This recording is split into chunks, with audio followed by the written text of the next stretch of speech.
Olá, seja bem-vindo ao programa Ação Nacional de hoje.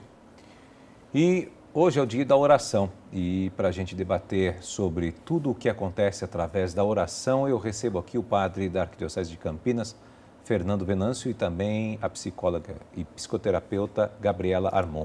Obrigado pela presença de vocês dois. Obrigado, Gabriela, pela sua presença. Obrigada, que agradeço. Obrigado, padre, pela sua presença aqui com a gente. É uma alegria estar aqui. Que bom. Vamos lá, olha. Eu gostaria de começar com o padre, então. O que representa a oração no mundo da igreja e, sim, na vida nossa? A oração é uma forma de comunicação. Talvez essa seja a palavra importante para nós iniciarmos assim uma conversa.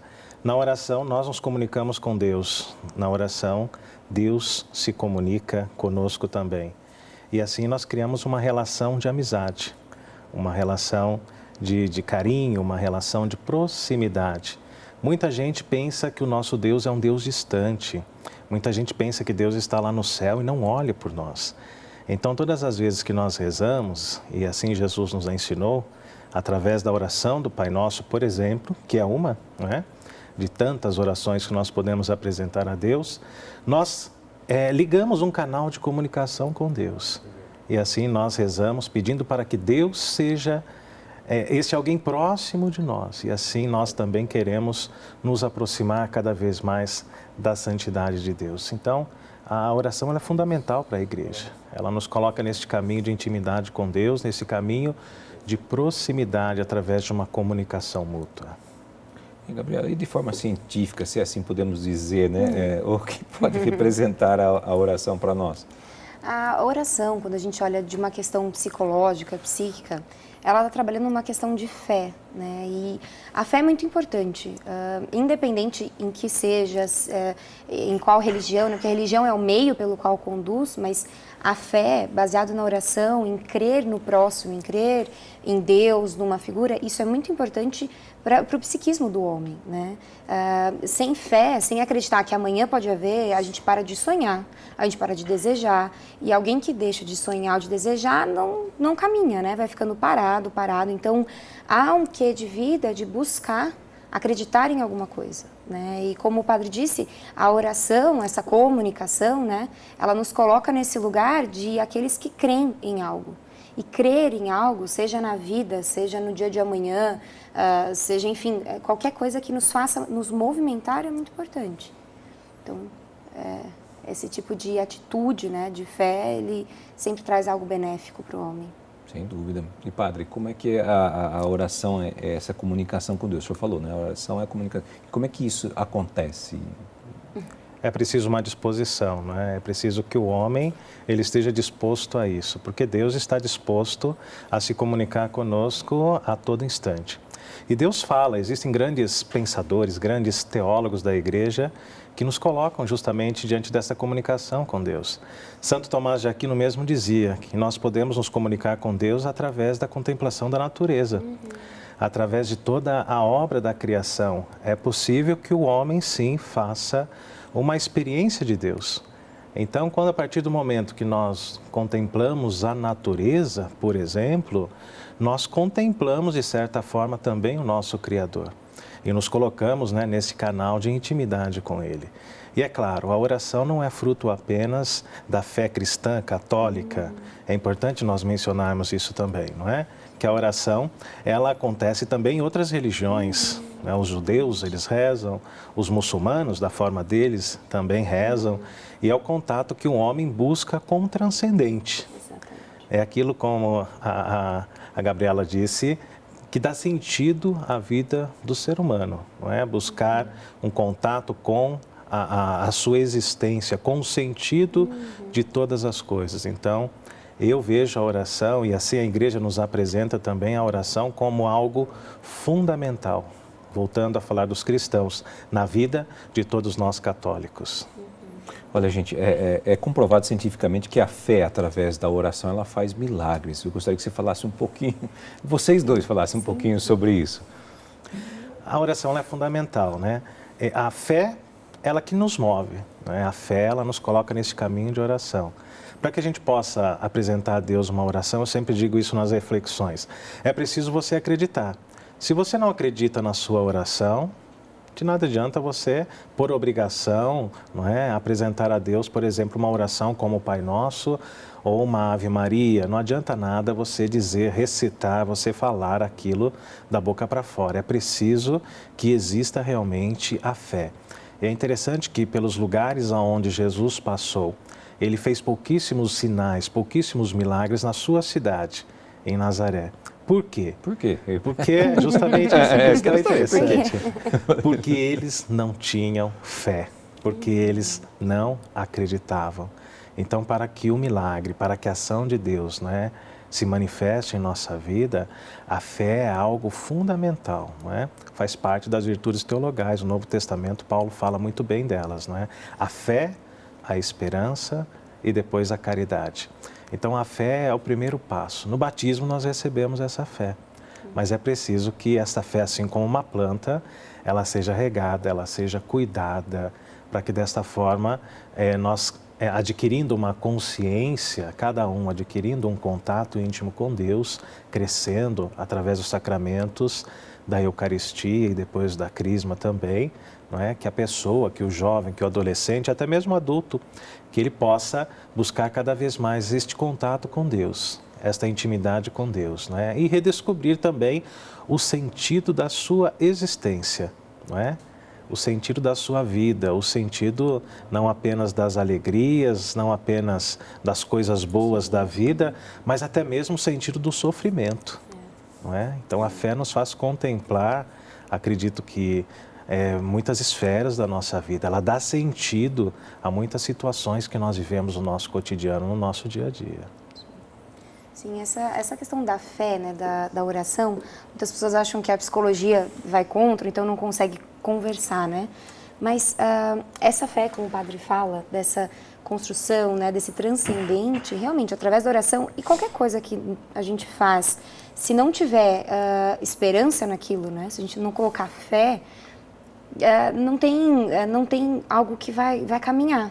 Porque fica vazio. Então, uma oração simplesmente lida, né, não tem efeito nenhum. Não tem sentido. Então, hoje tem pesquisas que apontam, pessoas são curadas em hospitais, quando tem uma rede de oração, quando pessoas se prontificam a orar, quando o próprio doente faz.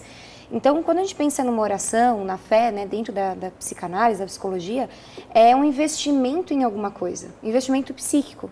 Então, você coloca energia, você coloca o seu olhar, você se debruça sobre aquilo. E eu acho muito interessante que a oração, né, quando fechada, quando dentro do seu quarto, quando a gente diz algo íntimo, te coloca em contato com você mesmo. E a gente está vivendo agora numa geração que pouco se debruça sobre si.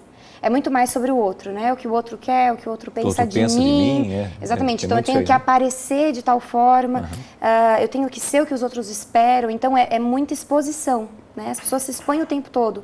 E a oração, por exemplo, nesse caso, independente da religião, ela vai trazer sempre esse momento íntimo, em que você realmente pode ter uma chance de entrar em contato com o seu medo, com o pior e o melhor que há de si, e se colocar, né, em contato com isso. Isso traz muito crescimento, a gente poder se conhecer um pouco, né, se permitir ser sem o olhar de ninguém, né, sem alguém lá que a gente tem que ser de acordo com o que o outro espera. Então, eu acho que a oração e a fé nos permitem esse debruçar, sabe, sobre nós mesmos. Isso é muito importante. Até diante disso, a oração impulsiona a fé ou a fé que impulsiona a oração?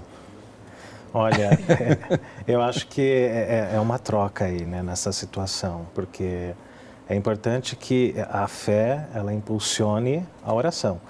É o primeiro pressuposto, eu digo, né? Muitas pessoas rezam, mas não têm fé. Muitas pessoas rezam, mas não acreditam. Mas para que a oração seja algo verdadeiro, é preciso que a pessoa acredite naquilo, né? Como nós falávamos, né?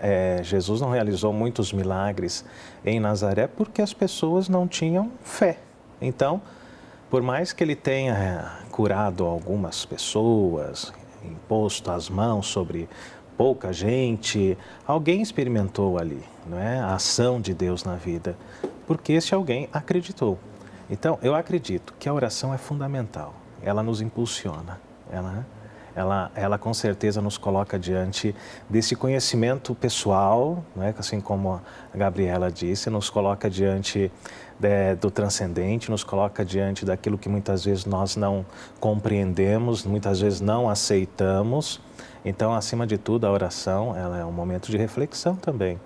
não é? Então, para que a gente consiga este contato com o Senhor, é fundamental que nós tenhamos essa fé. Não é? No caso do cristianismo, uma fé voltada para Jesus Cristo, voltada para a Santíssima Trindade. Não é? No judaísmo, uma fé voltada mais para, não é, a primeira pessoa da Trindade, que nós acreditamos, nós chamamos assim, nós católicos, mas os judeus acreditam apenas ali no Deus, no Javé, Criador. No Deus Javé, né? Exatamente. E os muçulmanos da mesma forma, não é? Com jeitos, os budistas, não é? Muitos buscam, através da oração, este contato e desta forma, através da fé, eles buscam, com certeza, respostas. Não é? Autoconhecimento e, mais do que isso, o conhecimento também de Deus. Não é? É interessante. Então, se é que nós podemos dizer que nós podemos conhecer a Deus, não é, de alguma forma. Santo Agostinho, ele falava através de uma teologia negativa. Ele dizia, de Deus a gente não pode dizer o que Ele é, mas de Deus a gente pode falar o que Ele não é, porque nós não temos condições de penetrar no ser de Deus. Nós não temos, né, toda esta capacidade. Nós somos criação, nós somos filhos dele. Então, nós não temos esta condição psicológica, esta condição de compreensão racional, enfim, de penetrarmos no ser de Deus. Então, por isso, Santo Agostinho dizia, de Deus nós não podemos falar o que Ele é de fato, mas o que Ele não é. E nós temos certeza e talvez autoridade para falarmos, né? Deus não é ódio, Deus não é vingança, Deus não é desamor, pelo contrário. Disso nós podemos afirmar. E tudo isso através da oração, através dessa perseverança, não é? Então a gente pode afirmar, gente, que a alma necessita da oração? É claro, é claro. Não apenas a nossa, não é? Porque nós caminhamos num plano material ainda, mas também aqueles que já morreram, principalmente, eles necessitam da nossa oração. Porque aqui nós podemos fazer algo por nós e também por aqueles que já morreram. Agora, aqueles que já morreram, eles não podem fazer nada mais por eles. Não é? A escatologia nos fala, a teologia, de forma específica, a doutrina da igreja, nos coloca diante do purgatório, não é? Que faz parte da nossa doutrina. Então, assim que a gente morre, nós vamos por um momento de reflexão ao lado de Deus, uma avaliação de toda a nossa vida. Então, é importante que nós rezemos pelas almas, não apenas a nossa, que caminha conosco hoje, não é? Nós somos responsáveis por isso, pelo nosso corpo, pela nossa vida, não é? Mas também por aqueles que já não estão mais aqui neste plano físico, nesse plano material. Muito mais essas almas necessitam sim da nossa oração, da nossa intercessão, para que alcancem a salvação. E é interessante que até mesmo os santos, que viveram, né, numa totalidade muito grande da fé, que deram um testemunho muito grande de Deus com atitudes, né, como São Francisco de Assis, como Santa Teresinha, né, do Menino Jesus. Eu me lembro que nós estudamos isso e que todos, mesmo eles, também passaram por este momento final de purgatório. Ela viveu a via dolorosa. Exatamente. Eu li o livro dela. Através deste fogo purificador, nós esperamos adentrar definitivamente para a salvação, para a felicidade eterna. Então, a oração, no ponto de vista da igreja, segundo a doutrina da igreja, ela é fundamental para que nós possamos, né, nos encaminhar, né, nesta estrada de salvação e também rezar por aqueles que hoje não podem mais rezar por si, que necessitam muito das nossas orações. Por isso, todas as vezes que nós vamos a uma missa, por exemplo, é importante que nós possamos rezar pelas almas, não é? Sempre colocar ali alguns os nomes, né? É comum, muitas vezes a gente vai e coloca a intenção dos nossos entes queridos que já faleceram, pois, de fato, eles não podem mais fazer nada por eles, mas nós podemos, né? E muitas vezes a salvação plena deles passa também pela nossa oração, nesse plano físico, nesse plano material. Bom, esse é o Programação Nacional, nós vamos um rápido intervalo e voltamos já.